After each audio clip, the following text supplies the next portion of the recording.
كتير مننا لما بيتخرج بيسأل نفسه سؤال، وهو امتى هفتح مكتب محاماة يكون خاص بيا، وخصوصا لما بينزل يتدرب. في الفيديو ده هقولك ايه هي المؤهلات عشان تفتح مكتب محاماة، وازاي تأهل نفسك للمؤهلات دي علشان ما تقضيش سنين كتير جدا تكون بتتدرب وفي الاخر تلاقي نفسك مش عارف تفتح مكتب محاماة، ترجع تقول انا بقالي سنين كتير جدا بشتغل، ازاي لغاية دلوقتي مش عارف افتح مكتب خاص بيا. الغلطة اللي كله بيقع فيها اللي هو بيقول ايه، انا علشان افتح مكتب محاماه خاص لازم اكون ملم بكل القوانين وكل فروع القانون وكل الاحكام وكل.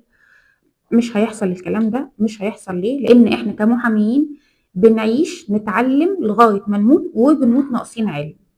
فانت بتعمل ايه بقى؟ انت هتشوف فرع معين هتبدا تدرس فيه، فرع من فروع القانون تبدا تدرس فيه بجديه. بجديه بمعنى ايه؟ انك تبقى عارف ان انت تمسك ملف من اوله لاخره.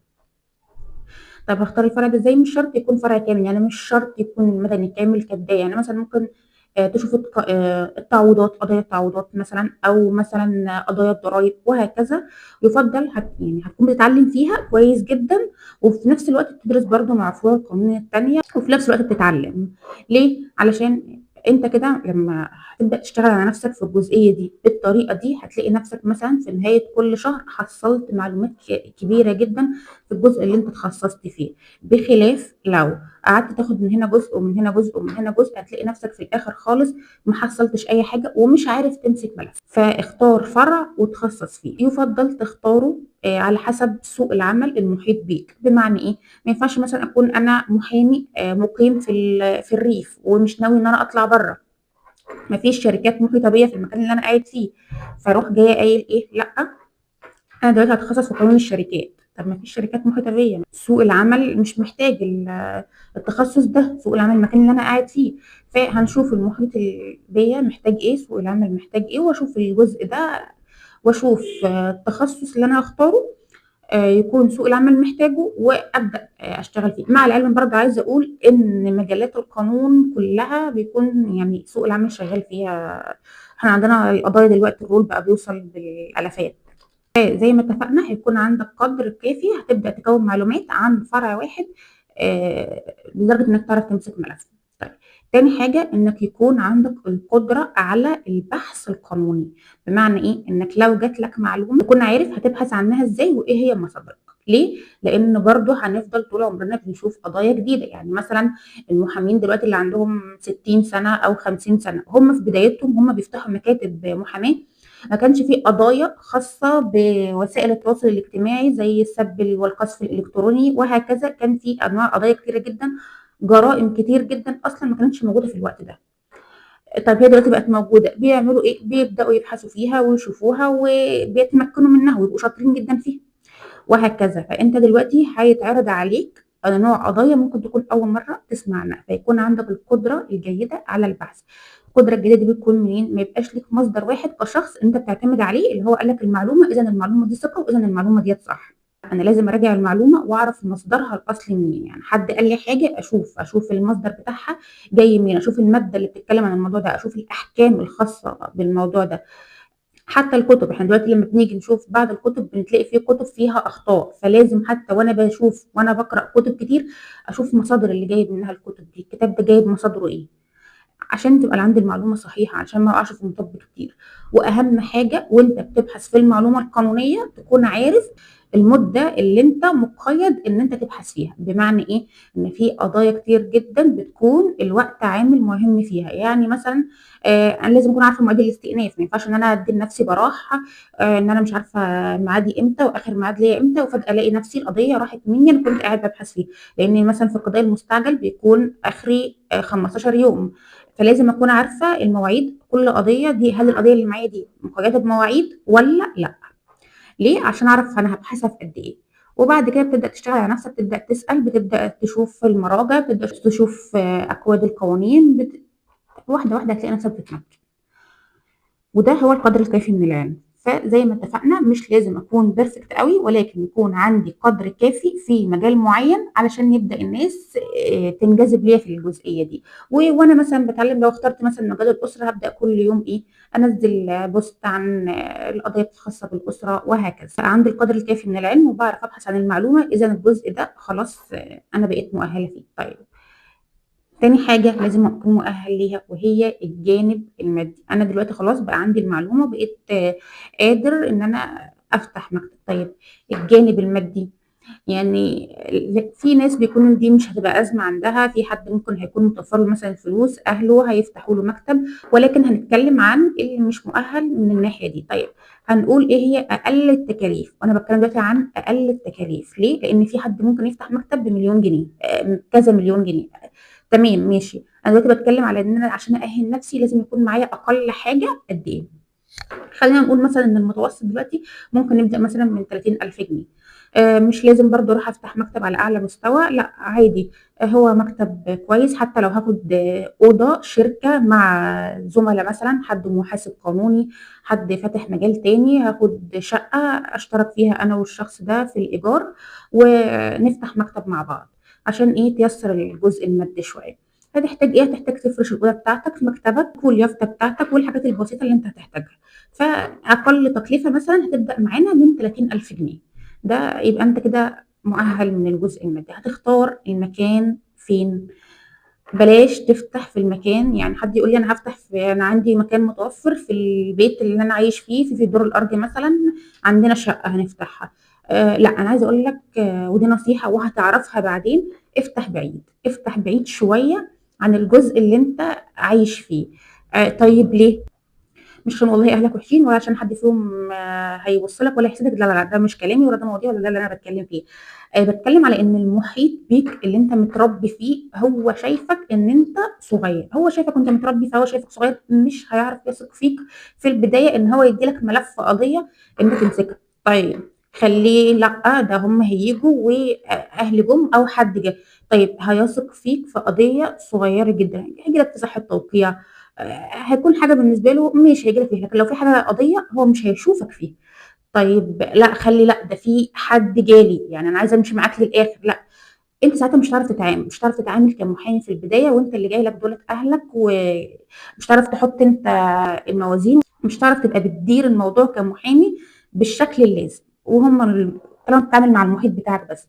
ولكن امتى بقى المحيط بتاعك هيجي لك؟ لما يسمع عنك من بره، لما تلاقي قريبتك، جارك، حد قال له ده المحامي ده شاطر وهو عارفك، ساعتها هو هيجي لك. وعلى فكره، انا عايزه اقول لك على حاجه، حتى لو فتحت مكان بعيد، اللي كان هيجي لك وانت في المكان بتاعك هيجي لك برضه في المكان البعيد، بس هتكون اتعاملت مع طبقه تانية، وهيكونوا هم جايين لك مكان بعيد، هيكون في تقدير اكتر من لما يجوا لك في المكان اللي انت قاعد فيه في بيتك او كده. فبقدر الامكان، لو مش متاح غير كده، مش متاح ان انا غير ان انا مثلا عندي شقه في البيت اللي انا قاعد فيه، تمام. ولكن انا بتكلم على ايه؟ لو نقدر، يعني لو نقدر بقدر الامكان ان احنا نبعد شويه، هيكون افضل. مش كتير يعني، على الاقل ما يكونش في نفس المنطقه.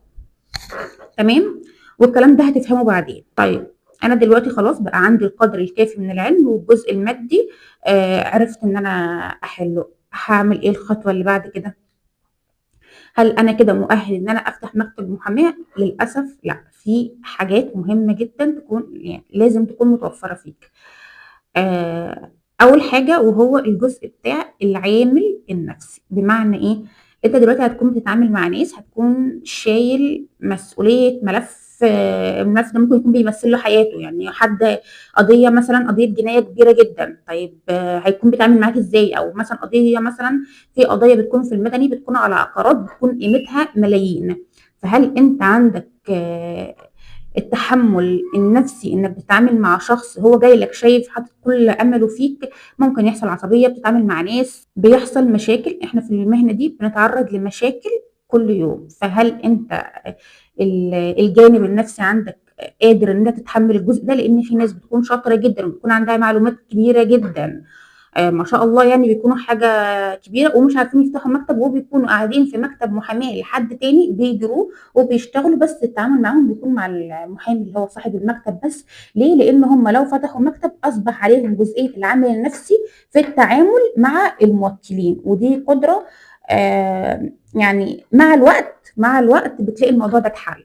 ولكن انا بتكلم كبدايه لازم يكون عندك اقل حاجه ان انت تبقى عارف تمسك اعصابك، ان انت تبقى عارف ان اللي جاي لك ده جاي لك يعني ممكن يكون عنده مصيبه، فهو انت دلوقتي انت اللي قدامه في اللي انت متحمل مسؤوليه القضيه كامله، بتتعامل مع الشخص. مش عايزه اقول يعني يبقى عندنا جزء من البرود، لا مش عايزه اقول كده، ولكن عايزه اقول ان احنا يبقى عندنا طاقه لتحمل المواقف، يعني يكون عندنا تماسك كده شويه. الجزء ده مهم جدا جدا، كل اللي فاتحين مكتب هيكونوا عارفينه. طيب ماشي، دلوقتي خلاص بقيت عندي معلومات، بقيت معايا فلوس ونفسيا بعرف اتعامل وكل حاجة. في حاجة مهمة جدا برضو لازم تأهل نفسك ليها قبل ما تفتح، وهي تحمل المسؤولية. انك تبقى عارف ان انت دلوقتي ماسك ملف، الملف ده اي حد بيكون جاي لك بقضيه بيكون شايفها هي الدنيا وما فيها بالنسبه له، حتى لو قضيه صغيره. فانت دلوقتي لازم يكون عندك وعي بالمسؤوليه، عارف انا يعني ايه محامي، يعني ايه مسؤوليه، يعني ايه ملف في ايدي. دي كلها حاجات يعني لازم تكون انت مدركها كويس جدا قبل ما تاخد الخطوه دي. ليه بقى؟ لان انت كمحامي بتمر بظروف شخصيه. هل انت عارف تفصل الظروف الشخصيه دي عن الشغل؟ ما ينفعش مثلا يبقى عنده ظروف، طب مكتئب، طيب مش عارف ايه، فلا خلاص ماليش مزاج اروح الشغل النهارده. لازم انت كمحامي ناوي تفتح مكتب محاماه يكون عندك قدر كافي كبير جدا من المسؤوليه، يعني حتى في العلم قلت يبقى قدر كافي، في تحمل المسؤوليه يكون قدر كبير. ليه؟ لان تحمل المسؤوليه دي يعني يعتبر هي اساس المهنه، انك تكون متحمل مسؤوليه القضايا اللي جايه لك. هتمر بمواقف كتير صعبة في حياتك خارج المهنة، فلازم هتكون عارف تفصل ما بين ده وما بين شغلك. طب خلاص عرفت ان انا افصل ما بين الجانب المهني والجانب الشخصي. باقي حاجة، ايوه باقي حاجة، وهي الحاجة الأخيرة، ودي مش لازم تاخد الخطوة فيها قبل ما تفتح مكتب المحاماة، لا انت ممكن تفتح مكتب المحاماة وبعد كده تاخد الخطوة فيها. وهي ايه الحاجة المهمة دي؟ انك تعرف يكون عندك موكلين. يعني انا خلاص دلوقتي عندي العلم وعندي المكتب، عرفت ماديا اوفر وخلاص ونفسيا كويس وبتحمل المسؤوليه، هيتبقى لك خطوه مهمه جدا، وهي ازاي يكون عندي موكل. انا دلوقتي عشان افتح مكتب مستقل لازم يبقى عندي حد. ازاي يكون عندي موكل؟ انا هعمل لها فيديو خاص بيها. طبعا دي كلها بتكون ارزاق، طبعا كلنا عارفين كل ده، ولكن ايه اللي انت مكلف تعمله علشان يكون عندك شغل؟ اخر نصيحه وهي ديت اللي انا عملتها مع نفسي، الوقت اللي انا هفتح فيه مكتب محاماه. امتى افتح بقى مكتب المحاماه؟ افتحه في شهر 10. ليه في شهر 10؟ مع بدايه العام القضائي. وديت اي حد بيسالني انا بنصحه بالحته دي. ليه؟ ما ينفعش مثلا اروح في شهر 5، طب انا قدامي شهرين والفاكانس داخل، يعني انا قدامي شهرين لسه بشوف الشغل، لسه بشوف الدنيا في المكتب، وبعد كده هيجي مش عارفه 3 شهور بتوع الفاكانس شهر 8، بس شهر 7 وشهر 9 بيكونوا برضو ما فيهمش شغل قد كده، في قضايا كتير جدا بتكون بتتأجل في 7 و9. يعني الدنيا بتبدأ تشتغل، تبقى الدنيا تبقى حلوة جدا بداية من شهر 10. فابدأ جهز نفسك في شهر 9 وفي شهر 10 مع بداية العام القضائي، عشان يبقى انت بادئ على الأقل عندك حاجة تبدأ تشتغل فيها، ما تزهقش وما تملش. لو انت لسه بتجذب الموكلين بتشوف الدنيا، يبقى في نشاط على الأقل في الفترة اللي انت نازل فيها، ما تبقاش فترة هدوء وكده. طبعا بتمنى لكم التوفيق، واي حد عنده اي سؤال يكتبوا لي في الكومنتات وانا هرد عليه وهحاول اعمل لكم